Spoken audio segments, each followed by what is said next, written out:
बहन कहा, जो बच्चे थे बच्चे कहा कि मैं चाहता हूं कि वो पर्दा ना करें, जो पर्दा है वो नहीं होना चाहिए। ये क्यों कहा बाबा साहब ने, ये क्यों कहा?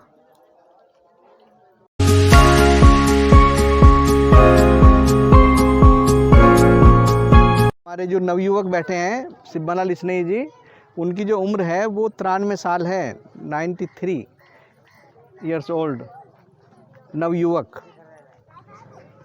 ताली ना बजाए, इस बात पर ताली नहीं लगनी चाहिए। अरे और सबसे बड़ी बात कि आज तक आप समाज के लिए संघर्ष कर रहे हैं और हमारा मार्गदर्शन कर रहे हैं, ये उनके लिए बहुत बहुत साधुवाद है। हमारे आज की सभा के अध्यक्ष महोदय, मुझे पता चला कि आप भी पहले बौद्धिस्ट हैं, आप बौद्ध धर्म स्वीकार किया है आपने। देखिए कितनी, ये बहुत बड़ी बात है, ताली से इसका स्वागत किया जाए। अब बहुत हम हंस लिए देवेंद्र जी की बातों पे, अब थोड़ा सा हम अपने आप को, जो मैं बोल रहा हूँ उसको जरा समझ लीजिएगा। जैसे मेरा बालक कह रहा था अभी, क्या नाम है आपका?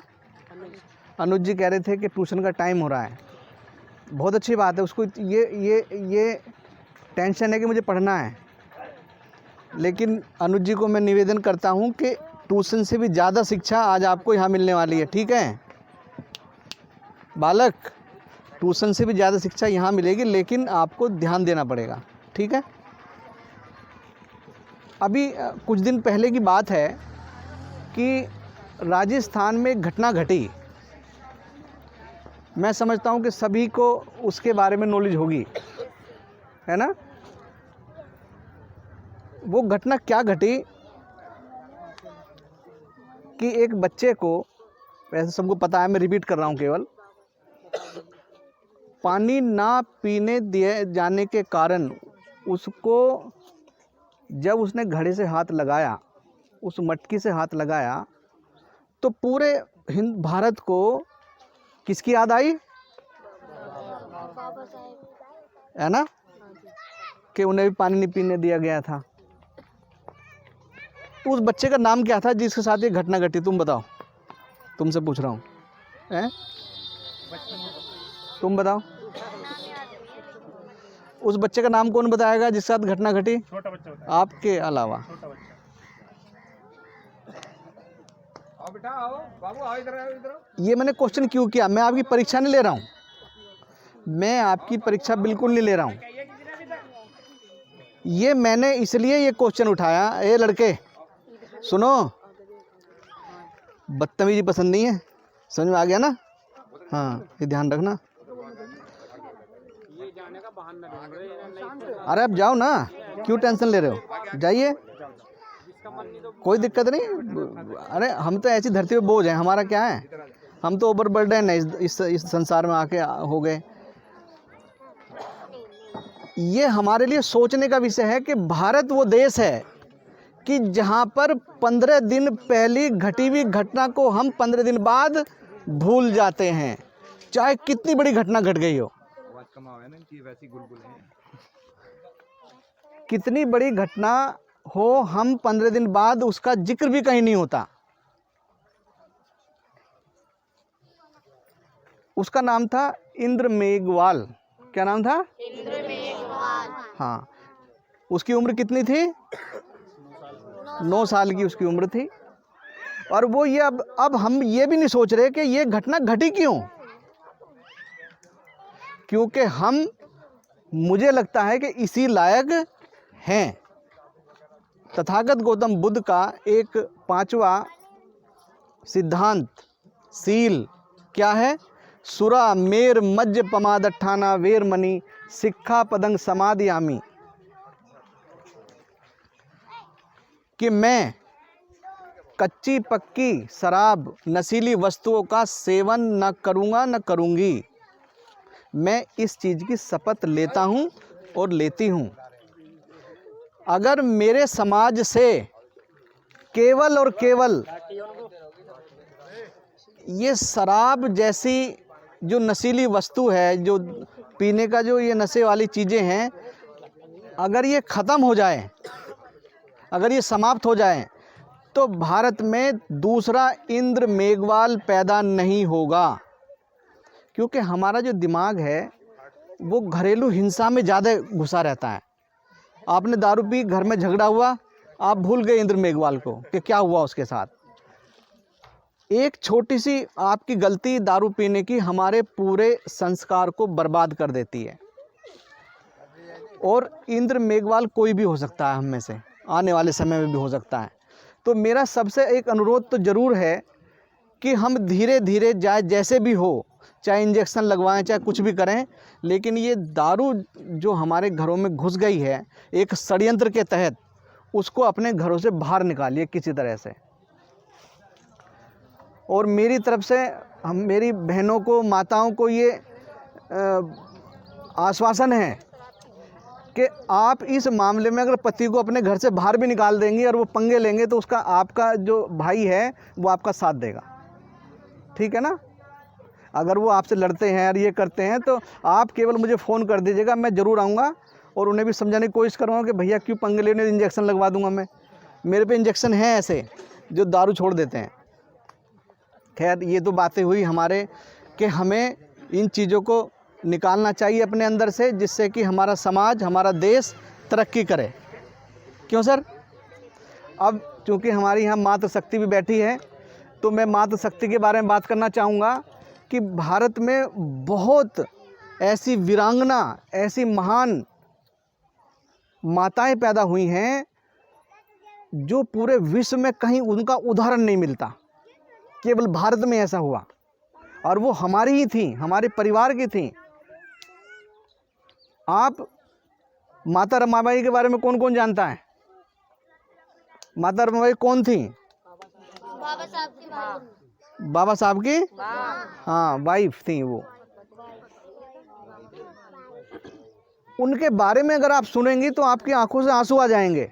इतनी मेहनत उन्होंने करी, उन्होंने उपले पात पात कर बाबा साहब को पढ़ाया, विदेश में उनको पैसे भेजे, 4 बच्चे मर गए लेकिन बाबा साहब को नहीं बताया। एक बच्चा लास्ट वाला तो बाबा साहब के सामने एक्सपायर हुआ, राजरतन, लेकिन उससे पहले 3 जो एक्सपायर हुए वो बाबा साहब बाहर थे, उनको कभी जिक्र नहीं किया कि आपके बेटे के साथ, बेटी के साथ ये हो गया। ऐसा हम में है ऐसा दम? नहीं है ना। हर कदम पे, बहुत कम पढ़ी लिखी थी, बाबा साहब ने थोड़ा बहुत पढ़ाया था उनको, हर कदम पे उन्होंने बाबा साहब का साथ दिया। इसलिए बाबा साहब को बाबा साहिब कहते हैं कि ऐसी पत्नी उनको मिली कि वो पूरे भारत के निर्माता बन गए। उससे पहले सावित्रीबाई फुल्ले, उनके पति का नाम था ज्योतिबा फुल्ले।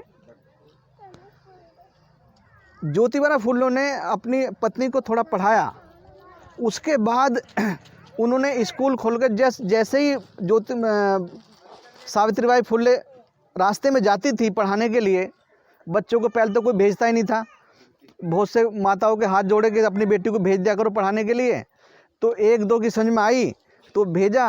तो जैसे ही वो रास्ते में जाती थी, कोई गोबर फेंक रहा है, कोई लैट्रिन फेंक रहा है उनके ऊपर, वो 2-2, 3-3 साड़ी अपनी लेके जाया करती थी और रास्ते में पूरे गंदे हो जाते कपड़े। किसी को कुछ नहीं कहा उन्होंने कभी जीवन में, और घर वहाँ पे स्कूल में जाके कपड़े चेंज किए, फिर उन्हें पढ़ाया बच्चों को रोज़ की, ये उनका नित्य ये बना उनका सिस्टम। और उसके बाद 18 स्कूल खोले गए। कितने? 18। और उन्होंने पढ़ाया। ऐसी ऐसी महिलाएं हमारे देश में हुई है। झलकारी बाई, जिन्होंने अंग्रेजों से लड़ाई लड़ी, जिसको कहा जाता है ना खूब लड़ी मर्दानी, वो तो झांसी वाली रानी थी। वो झांसी वाली रानी ना होकर झलकारी बाई थी, जो अंग्रेजों के साथ लड़ रही थी, हमारे परिवार की थी। तो हाँ, उन्होंने अनुरोध किया और आदेश भी दिया कि मैं आप लोगों से चाहता हूं कि कोई भी महिला जो उनसे बड़ी थी उनके लिए माताजी कहा उन्होंने, जो बराबर की उनके लिए बहन कहा, जो बच्चे थे बच्चे कहा, कि मैं चाहता हूं कि वो पर्दा ना करें। जो पर्दा है वो नहीं होना चाहिए। ये क्यों कहा बाबा साहब ने, ये क्यों कहा? ये बाबा साहब ने इसलिए कहा, इसमें किसी को ठेस नहीं पहुंचनी चाहिए, ये ठेस का विषय नहीं है कि ससुर नाराज़ हो जाएंगे या जो हमारे क्या नाम है जेठ जी हैं वो नाराज़ हो जाएंगे। लेकिन बाबा साहब ने क्यों कहा? जिसका भी पल्ला खुला भारत के अंदर, उसी महिला ने ऊपर उठने की कोशिश करी। इंदिरा गांधी उसका उदाहरण है। उसने कभी पल्ला आपने देखा उसके चेहरे पे? उसके ससुर नहीं था। पल्ला उठाने से, हमारा पर्दा उठने से क्या होता है कि हम इस संसार को देखते हैं ठीक से। हमारी जो इंद्री है वो ज़्यादा काम करती है। गलत कह रहा हूँ? सही कह रहा हूँ? ठीक। अब छोटी सी बात ये कर दें हम कि किसी भी इंसान को अगर एक बार शिक्षा मिल जाए और वो उस शिक्षा को पकड़ ले तो वो जीवन में कभी पीछे मुड़कर नहीं देखता। ये हमें बाबा साहब से सीखना चाहिए। एक ऐसा लड़का, एक ऐसा बालक जो अपने घर से जेब में अठन्नी नहीं है, अठन्नी बहुत बड़ी बात है, 5 पैसे नहीं है, और वो विदेशों से पढ़ के आ गया, ये हमें शिक्षा नहीं मिलती। भारत के अंदर जिसको भी फेंका गया, उसी ने, जिसको भी ठेस लगी, वो भारत का निर्माता बना। वो चाहे व्यक्ति सही था या गलत था। महात्मा गांधी को ट्रेन से फेंका गया, सुना है ना? एक अंग्रेज ने ट्रेन से किसको फेंका? गांधी जी को फेंक दिया बाहर। आज क्या कहते हैं हम, भारत में गांधी जी का नाम है या नहीं है? है, नोट पे भी है। हाँ, बाबा साहब को एक तांगे से, घोड़े तांगे से नीचे फेंक दिया गया। बाबा साहब हैं या नहीं? हमारे अंदर दिलों में जगह है या नहीं है? और हम एक इंद्र मेघवाल, और हम कह रहे हैं कि हमें बाबा साहब की याद आ गई, और उस इंद्र मेघवाल से कुछ सीख ना लेते हुए हम आज भी पी रहे हैं, तो ये हमारे लिए शर्म का विषय है। इससे आगे मैं नहीं बोल सकता क्योंकि मुझसे बड़े भी लोग हैं।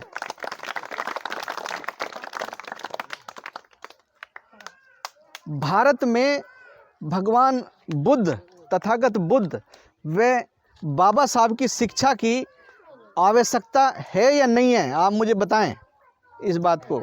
वकील साहब आप बताएं, है ना? लेकिन इससे पहले हमें शिक्षा की आवश्यकता तो है, लेकिन क्यों है? इसके लिए हमें अपना इतिहास पढ़ना पड़ेगा। हम इतिहास में क्या थे, हम बुद्ध के समय पे क्या थे, और हम आज क्या हैं, और हम क्या बनेंगे आगे चलकर। इसके लिए हमें अपने इतिहास को खंगोलना पड़ेगा, समझना पड़ेगा। अगर इतिहास लिखित में नहीं मिलता तो कड़ी से कड़ी जोड़िए, समझिए कि क्या हुआ होगा। और जिस दिन आप अपने इतिहास को समझ जाएंगे, जिस दिन हम अपने इतिहास को समझ जाएंगे, तो हम इस अंधविश्वास से, आडंबर से बाहर निकल जाएंगे और हम एक प्रकाश की ओर जाएंगे, अंधेरे से प्रकाश की ओर। हम तथागत बुद्ध के रास्ते पर जाएंगे, मध्यम मार्ग पे जाएंगे। मध्यम मार्ग किसे कहते हैं? एक ऐसा रास्ता जो ना तो ज़्यादा टाइट हो, ना ज़्यादा क्या हो, कठिन हो। एक नॉर्मल, ना वो कठिन हो और ना वो हल्का हो, बीच का रास्ता हो। क्योंकि हल्कापन हमें क्या बनाएगा? नीरस बना देगा, हमें एक तरह से क्या बोलिए उसको, आलसी बना देगा। हमें ऐसा रास्ता अपनाना है जैसे कि वीणा के तार। वीणा कभी देखी किसी ने, जो बाबा जी बजाते हैं, आते हैं, तो अगर हम उसको ढीला छोड़ देंगे तो आवाज़ आएगी? नहीं आएगी। और वीणा के तार को यदि टाइट कर देंगे तो क्या होगा? टूट जाएगा। और यदि उसको ना टाइट करें ना ढीला रखें, बिल्कुल सदावा रखें, तो उसमें से मधुर आवाज़ आएगी। तो भगवान बुद्ध ने ये रास्ता हमें बताया, इस रास्ते पर हमें चलने की आवश्यकता है। समय तो कम है, मैं चाहता हूँ कि देखो ये भी बहुत कह रहे हैं कि देखो मैं पीछे से देख लो, समझ रहे हो ना। अच्छा, सभी को जय भीम, नमो बुद्धाय।